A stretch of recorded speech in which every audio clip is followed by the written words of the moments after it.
Snehal Gharpankar, SP9 top 9 news मध्ये आपलं पुन्हा एकदा स्वागत. तर पाहूयात आजची विशेष बातमी. महाराष्ट्राचे मुख्यमंत्री देवेंद्र फडणवीस यांनी पोलंडच्या उच्चस्तरीय शिष्टमंडळासोबत महत्त्वपूर्ण बैठक घेतली. या भेटीत भारत पोलंड संबंध अधिक दृढ करण्यासोबतच कोल्हापुरातील वळिवडे येथील पोलिश म्युझियम प्रकल्पाच्या प्रगतीवर सविस्तर चर्चा करण्यात आली. तर पाहूयात आजची सविस्तर बातमी. पोलंडच्या शिष्टमंडळात पोलंडच्या संसद सदस्य आणि पोलंड इंडिया पार्लमेंटरी ग्रुपच्या अध्यक्षा किंगा गायस्क्वा, मुंबईतील पोलंडच्या कॉन्सुल जनरल तोमाश विंग्लोमास तसेच नवी दिल्लीतील पॉलिश इन्स्टिट्यूटच्या संचालिका मालगोर्जाता विजिस गोलेम्बियाक यांचा समावेश होता. दुसऱ्या महायुद्धाच्या काळात भारताने पोलंडमधील नागरिकांना दिलेल्या मानवतावादी आधार हा दोन्ही देशाच्या मैत्रीतील महत्त्वाचा अध्याय मानला जातो. कोल्हापुरातील वळिवडे येथे सुमारे 5,000 पोलिश नागरिकांना आश्रय मिळाला होता. या ऐतिहासिक आठवणी जतन करण्यासाठी वळिवडे येथे पोलीस म्युझियम उभारण्याचा प्रकल्प प्रस्तावित आहे. या प्रकल्पाच्या प्रगतीची माहिती मुख्यमंत्री फडणवीस यांना देण्यात आली. प्रकल्पाला महाराष्ट्र शासनाकडून मिळत असलेल्या सहकार्याबद्दल पोलीस शिष्टमंडळाने आभार व्यक्त केले. या बैठकीत केवळ ऐतिहासिक संबंधापुरती चर्चा न राहता व्यापार, शिक्षण, आरोग्य सेवा, विमान वाहतूक, संरक्षण, माहिती तंत्रज्ञान, प्रगत उत्पादन आणि नव उपक्रम या क्षेत्रांमध्ये सहकार्य वाढवण्याच्या संधीचाही आढावा घेण्यात आला. पोलंडने भारताला महत्त्वाचा धोरणात्मक भागीदार मानत दोन्ही देशांमधील ऐतिहासिक मैत्रीला आधुनिक आर्थिक आणि तंत्रज्ञानात्मक भागीदारीची जोड देण्याची भूमिका मांडली. वळिवडेचा इतिहास हा केवळ कोल्हापूर किंवा महाराष्ट्राचा वारसा नसून भारताच्या मानवतावादी परंपरेचे आणि भारत पोलंड मैत्रीचे प्रतीक आहे.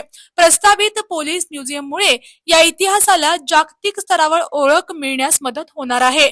ऐतिहासिक मैत्री जपत व्यापार, शिक्षण, तंत्रज्ञान आणि नव उपक्रमाच्या माध्यमातून भारत पोलंड संबंधांना नवी दिशा देण्याचा निर्धार या महत्त्वपूर्ण बैठकीत व्यक्त करण्यात आला. गोव्याची पारंपरिक हातमाग संस्कृती जपण्यासोबतच राज्यातील कारागीर आणि विणकरांना सक्षम करण्याचा निर्धार राष्ट्रीय हातमाग दिनानिमित्त व्यक्त करण्यात आला. पणजीतील पाटू परिसरात हस्तकला, वस्त्रोद्योग आणि अन्य कॉयर विभागाच्या वतीने विशेष कार्यक्रमाचे आयोजन करण्यात आले. तर पाहूयात आजची सविस्तर बातमी. यावेळी कुणबी हातमागासह गोव्यातील विविध पारंपरिक हस्तकला आणि वस्त्रोद्योग उत्पादनांचे प्रदर्शन भरवण्यात आले. या माध्यमातून गोव्याच्या समृद्ध सांस्कृतिक वारशाची आणि स्थानिक कारागिरींच्या कौशल्याची ओळख करून देण्यात आली. कार्यक्रमादरम्यान हँडलूम डेव्हलपमेंट प्रोग्राम अंतर्गत राज्यातील हातमाग विणकरांना मंजुरी आदेशांचे वितरण करण्यात आले. या योजनांमुळे विणकरांचे उपजीविकेला आर्थिक बळ मिळण्यासोबतच पारंपरिक हातमागाचे जतन आणि संवर्धन होण्यास मदत होणार आहे. दरम्यान पंतप्रधान नरेंद्र मोदी यांच्या वोकल फॉर लोकल संकल्पनेच्या माध्यमातून स्थानिक उत्पादनांना प्रोत्साहन देण्यावर भर देण्यात आला. कुणबी शालिलीला अधिकाधिक लोकप्रियता मिळावी आणि शासकीय तसेच सांस्कृतिक कार्यक्रमांमध्ये तिचा वापर वाढावा असे आवाहन करण्यात आले. गोव्याचा हातमाग हा केवळ परंपरा नसून अनेक कुटुंबांच्या रोजगाराचे साधन आहे. त्यामुळे परंपरेचे जतन, कारागिरांचे सक्षमीकरण आणि बाजारपेठेचा विस्तार या माध्यमातून कुणबी हातमागाला आधुनिक बाजारपेठेशी जोडण्याचा निर्धार यावेळी व्यक्त करण्यात आला. कोलकाता येथे दक्षिण बंगाल फ्रंटियरच्या BSF जवानांसाठी मानव तस्करी विरोधी जागरूकता कार्यक्रम आयोजित करण्यात आला. यावेळी मानव तस्करी हा केवळ गुन्हा नसून मानवतेविरुद्धचा गंभीर अन्याय असल्याचे सांगण्यात आले. तर पाहूयात आजची सविस्तर बातमी. सीमावर्ती भागात तैनात BSF जवान हे मानव तस्करी विरोधातील प्रथम प्रहरी असून त्यांची सतर्कता, संवेदनशीलता आणि त्वरित कारवाईमुळे अनेक महिला व बालकांना तस्करीपासून वाचवता येऊ शकते असे नमूद करण्यात आले. मानव तस्करीचे प्रभावी निर्मूलन करण्यासाठी सरकार, सुरक्षा यंत्रणा, कायदा अंमलबजावणी संस्था आणि नागरिकांनी समन्वयाने काम करण्याचे आवाहन यावेळी करण्यात आले. पणजी येथील आयनॉक्स मध्ये 15व्या गोवा मराठी चित्रपट महोत्सवाचे उत्साहात उद्घाटन करण्यात आले. गेल्या 15 वर्षात हा महोत्सव मराठी चित्रपट सृष्टीसाठी महत्त्वाचे व्यासपीठ ठरल्याचे यावेळी नमूद करण्यात आले. तर पाहूयात आजची सविस्तर बातमी. महोत्सव सातत्याने यशस्वीपणे आयोजित करणाऱ्या विन्सन वर्ल्ड आणि संपूर्ण आयोजक टीमचे अभिनंदन करण्यात आले. भारतीय रंगभूमी आणि चित्रपट सृष्टीतील उल्लेखनीय योगदानाबद्दल ज्येष्ठ अभिनेते मोहन जोशी यांना जीवन गौरव पुरस्काराने सन्मानित करण्यात आले. गोव्याचे मराठी भाषा, साहित्य आणि चित्रपट सृष्टीतील अतूट नाट्य असून गोव्यात चित्रीकरण करा या संकल्पनेतून चित्रपट निर्मितीसाठी अनुकूल वातावरण, आधुनिक सुविधा आणि सिंगल विंडो प्रणाली उपलब्ध करून देत अधिकाधिक निर्मात्यांना गोव्याकडे आकर्षित करण्यासाठी शासन कटिबद्ध असल्याचे यावेळी सांगण्यात आले। नवी दिल्ली येथे आयुष मंत्रालयामार्फत राबवण्यात येणाऱ्या विविध जनकल्याणकारी योजनांचा आढावा घेण्यासाठी सादरीकरणाचे आयोजन करण्यात आले। तर पाहूया त्याची सविस्तर बातमी। यावेळी मंत्रालयाच्या विविध योजनांचा उद्देश अंमलबजावणी आणि देशभरातील नागरिकांपर्यंत त्यांचा प्रभावी लाभ पोहोचण्यासाठी सुरू असलेल्या उपक्रमांची माहिती घेण्यात आली। या बैठकीस आयुष राज्यमंत्री प्रतापराव जाधव, आयुष मंत्रालयाचे सचिव वैद्य राजेश कोटेचा, राज्यसभा सदस्य ज्योतिताई वाघमारे तसेच खासदार संजय जाधव, ओमप्रकाश राजेनिंबाळकर, संदीपान भुमरे, भाऊसाहेब वाकचौरे, संजय देशमुख, रवींद्र वायकर आणि नागेश आष्टीकर यांच्यासह मंत्रालयातील वरिष्ठ अधिकारी उपस्थित होते। आयुष मंत्रालयाच्या योजनांचा लाभ अधिकाधिक नागरिकांपर्यंत पोहोचवून आरोग्य सेवा अधिक प्रभावी आणि लोकाभिमुख करण्यावर यावेळी भर देण्यात आला। महाराष्ट्राचे राज्यपाल जिष्णुदेव वर्मा यांच्या हस्ते सन फार्मास्युटिकलचे संस्थापक व व्यवस्थापकीय संचालक दिलीप सांघवी यांना IAA business leader of the year corporate excellence या प्रतिष्ठित पुरस्काराने सन्मानित करण्यात आले। तर पाहूया त्याची सविस्तर बातमी। मुंबई येथे इंटरनॅशनल ॲडव्हर्टायझिंग असोसिएशन इंडिया चॅप्टरच्या वतीने आयोजित करण्यात आलेल्या 13व्या IAA लीडरशिप अवॉर्ड सोहळ्यात हा पुरस्कार प्रदान करण्यात आला।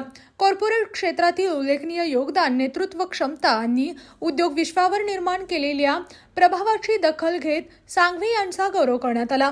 या पुरस्कार सोहळ्याला IAA इंडिया चॅप्टरचे अध्यक्ष अभिषेक कर्णानी, ज्युरी चेअर व कोलगेट पामोलिव्ह इंडिया लिमिटेडच्या व्यवस्थापकीय संचालक तथा मुख्य कार्यकारी अधिकारी प्रभा नरसिंहन तसेच IAA लीडरशिप अवॉर्डच्या अध्यक्षा नंदिनी डायर यांच्यासह उद्योग क्षेत्रातील अनेक मान्यवर उपस्थित होते। यावेळी 2026च्या IAA बिझनेस लीडर अवॉर्डचे विविध पुरस्कार प्राप्त मानकरी आणि उद्योग विश्वातील दिग्गज मोठ्या संख्येने उपस्थित होते। दिलीप सांघवी यांनी भारतीय औषध निर्माण क्षेत्रात सन फार्माला जागतिक स्तरावर पोहोचण्यात महत्त्वाची भूमिका बजावली आहे। त्यांच्या दीर्घकालीन व्यावसायिक नेतृत्वाची आणि कॉर्पोरेट क्षेत्रातील योगदानाची दखल घेत हा सन्मान देण्यात आला।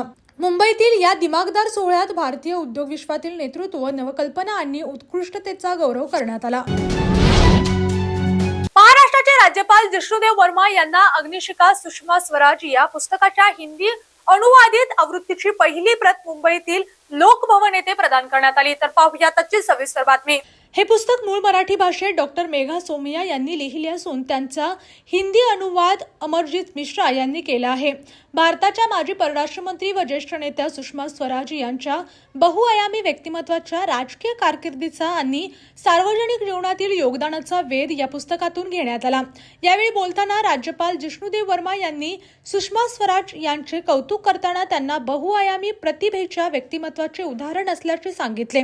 आपल्या प्रदीर्घ आणि उल्लेखनीय राजकीय कारकिर्दीत त्यांनी ज्या ज्या जबाबदाऱ्या सांभाळल्या त्या प्रत्येक पदावर आपल्या कार्याचा वेगळा ठसा उमटविला असे राज्यपालांनी नमूद केले। सुषमा स्वराज यांनी भारतीय राजकारणात विविध महत्त्वाच्या जबाबदाऱ्या सांभाळताना प्रभावी वक्तृत्व, संवेदनशीलता, प्रशासनातील कार्यक्षमता आणि जनसामान्यांशी असलेले आत्मीय नाते यामुळे स्वतंत्र ओळख निर्माण केली होती। त्यांच्या कार्याचा आणि व्यक्तिमत्वाचा परिचय नव्या पिढीपर्यंत पोहोचवण्यासाठी अशा पुस्तकाचे महत्त्व त्यांनी अधोरेखित करण्यात आले। या कार्यक्रमाला माजी केंद्रीय मंत्री किरीट सोमय्या, नगरसेवक नील सोमय्या, मुंबईचे माजी उपमहापौर अरुण देव यांच्यासह विविध क्षेत्रातील मान्यवर आणि निमंत्रित उपस्थित होते।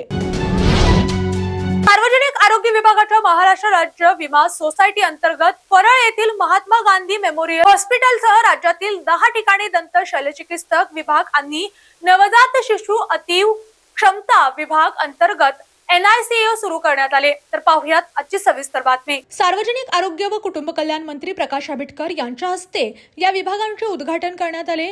ग्रामीण आणि शहरी भागातील नागरिकांनी जवळच्या ठिकाणी दर्जेदार आरोग्य सेवा मिळावी यासाठी आरोग्य सुविधांचा विस्तार करण्यात येत असल्याचे त्यांनी सांगितले। विशेषतः गंभीर व्यवस्थेतील नवजात बालकांना तातडीने उपचार मिळण्यासाठी NICU सुविधा उपलब्ध ठरणार आहे। दरम्यान राज्यातील सर्व रुग्णालयांमधील आवश्यक माहिती 15 ऑगस्टपर्यंत ऑनलाईन उपलब्ध करून देण्याची घोषणा मंत्री आंबेडकर यांनी केली। यामुळे नागरिकांना रुग्णालये आणि उपलब्ध आरोग्य सुविधांची माहिती सहज मिळणार आहे।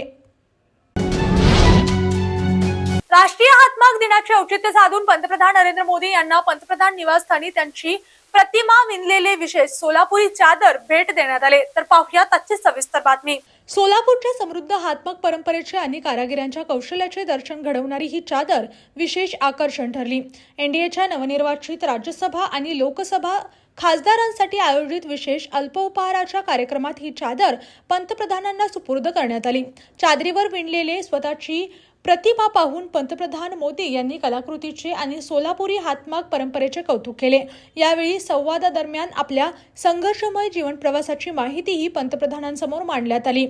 गरीब कुटुंबातून आलेल्या आणि आंबेडकरवादी चळवळीशी जोडलेल्या दलित समाजातील मुलीला एकनाथ शिंदे यांनी राज्यसभेत पाठवून मोठी संधी दिल्याचा कृतज्ञतापूर्वक उल्लेख करण्यात आला.